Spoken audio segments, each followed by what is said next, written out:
Fabricio Mejía Madrid. Videocolumna. En Aristegui Noticias. En su informe sobre el estado del Poder Judicial, la presidenta de la Suprema Corte, Norma Piña, publicó hace unos días algunos datos escandalosos. Me refiero a un cuadro donde detalla las relaciones familiares que existen al interior de ese poder. En 2022, de acuerdo a ella, de 49,600 servidores públicos, 24,500 tenían familiares en el mismo servicio. Es decir, el 49%, prácticamente la mitad. En 2024, el porcentaje había bajado a 37%, pero el problema obviamente subsistía.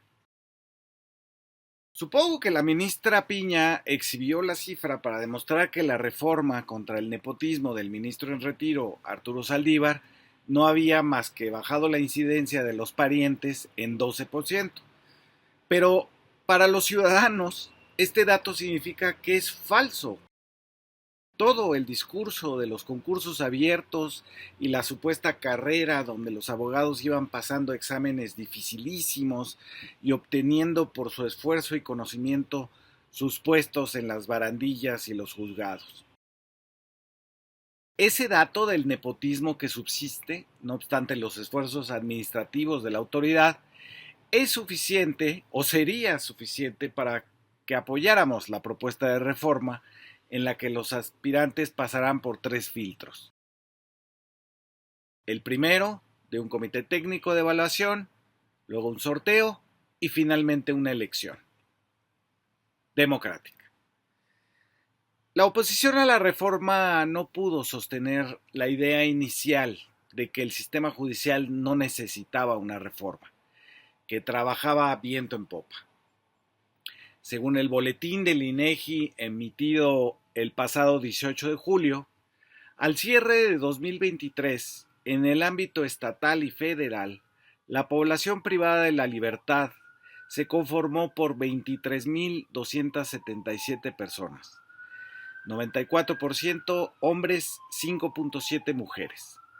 Con respecto a 2022 se registró un aumento de 3,2. Nuevamente hay una mayor desigualdad entre hombres y mujeres en ese rubro, porque en promedio 37% de las personas privadas de la libertad en 2023 no cuenta con una sentencia. Para las mujeres ese porcentaje es del 47% y para los hombres del 36%.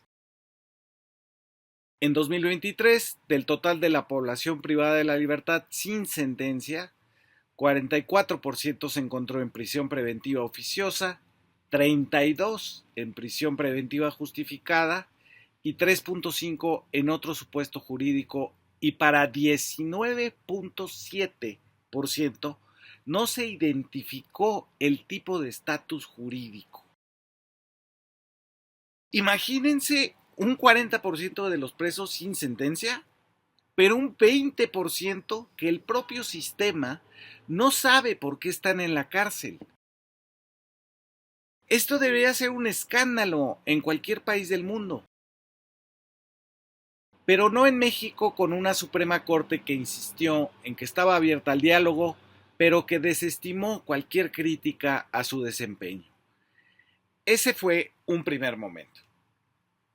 En un segundo momento de estas posturas de la autoridad judicial fue el que vimos en el Pleno de la Cámara de Diputados y el domingo en las Comisiones Unidas del Senado. La oposición del PRI, PAN y Movimiento Ciudadano fue que ahora sí estaban de acuerdo con una reforma, pero no la propuesta porque era insuficiente. Pero en lugar de proponer cuál era la suficiente, se dedicaron a decir que en otras ramas del poder de la República también existía el nepotismo, hablaron de la dictadura, confundiéndola con mayoría parlamentaria, defendieron su derecho a hacer pactos electorales donde se repartían notarías y puestos del Poder Judicial y hasta universidades. Esto último lo argumentó el todavía líder del PAN, Marco Cortés, que ahora también es senador, y remató con la idea de que si la corrupción se acepta, es menos corrupción. Que si un delito como que él mismo exhibió en un acuerdo con el PRI en Coahuila, se hace más transparente y se hace menos delito. En las calles de la Ciudad de México, los medios publicitaron unas marchas contra la reforma encabezadas por los trabajadores de confianza de los juzgados. Ahí, por ejemplo, la abogada que organizó el cierre de la sede de los diputados en San Lázaro sentenció: pueden sesionar en el infierno, pero no aquí. Trataba con su acción de impedir la legalidad de la sesión de los diputados. Ella se llama Patricia Bernal Aguayo y es una técnica enfermera egresada del Colegio Militar en 1978. No sabemos cómo 20 años después acabó teniendo un puesto de confianza en el Poder Judicial. Pero si nos atenemos a la entrevista que la propia Norma Piña dio a un canal de televisión de YouTube en que aceptó que ella misma no pasó por ningún examen para entrar al Poder Judicial y que fue invitada por un profesor suyo del posgrado en el Instituto de Investigaciones Jurídicas de la UNAM, entonces sabremos de dónde viene la enfermera. En esa entrevista, Piña dice que estaba haciendo una tesis para criticar la forma en que se entraba al Poder Judicial, pero que después de que la invitaron a trabajar ahí, ya no la hizo. Dijo: no voy a hablar mal de mi casa.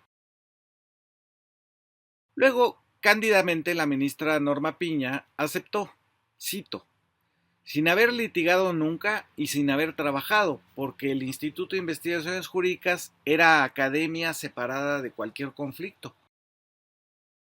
Fui postulada en una terna por el presidente Felipe Calderón y el presidente Enrique Peña Nieto me citó en Los Pinos para entrevistarme, pero no fue un examen de derecho. Así, una que había sido técnica en enfermería puede ser ahora la que impide el acceso de los diputados para que discutan una reforma apoyada por la votación del 2 de junio. El otro rostro de las manifestaciones en contra es el del juez de distrito Marco Polo Rosas, que en una transmisión del programa de internet Atypical aseguró que un plomero ganaba tanto como un magistrado. Hizo la cuenta de la lechera sin miedo al desmentido de los plomeros del país. Si un fontanero me cobra 500 pesos por arreglarme un tubo y hace 10 trabajos de esos en un día, acabará por ganar 150,000 al mes como un juez. Así que, según este Marco Polo Rosas, no era verdad que tenemos un aparato judicial oneroso. Y finalmente está el líder de los estudiantes de Derecho, que estaban en contra de la reforma, José Mario de la Garza, que se presentó como un alumno preocupado por la reforma al Poder Judicial. Él es hijo del presidente del Consejo Nacional Estratégico, de Litigio Estratégico, Garza Marroquín, organismo que preside Gustavo de Hoyos, ex líder de la Coparmex y actual diputado del Movimiento Ciudadano, y Claudio X González, el líder de la oposición. Así que las marchas estaban organizadas por estudiantes con posturas no solo políticas, sino abiertamente partidistas. Así se explica la asistencia a estas marchas de Margarita Zavala, Xóchitl Gálvez, Santiago Krill y Marco Cortés. La oposición, tanto en las calles como en la propia estructura del Poder Judicial, no tuvo apoyo popular, simplemente porque la reforma obedece a un mandato de la elección del 2 de junio. Pero también porque no existe una propuesta de reforma al Poder Judicial de parte de la oposición. Jugaron todo este tiempo a la posibilidad de que Morena no alcanzara las 2/3 partes del Congreso y perdieron. Ahora que ya es cierto, pasaron de decir que no era necesaria la reforma a que esta no es suficiente. Pero siguen sin presentar ninguna. Fabricio Mejía Madrid. Videocolumna. En Aristegui Noticias.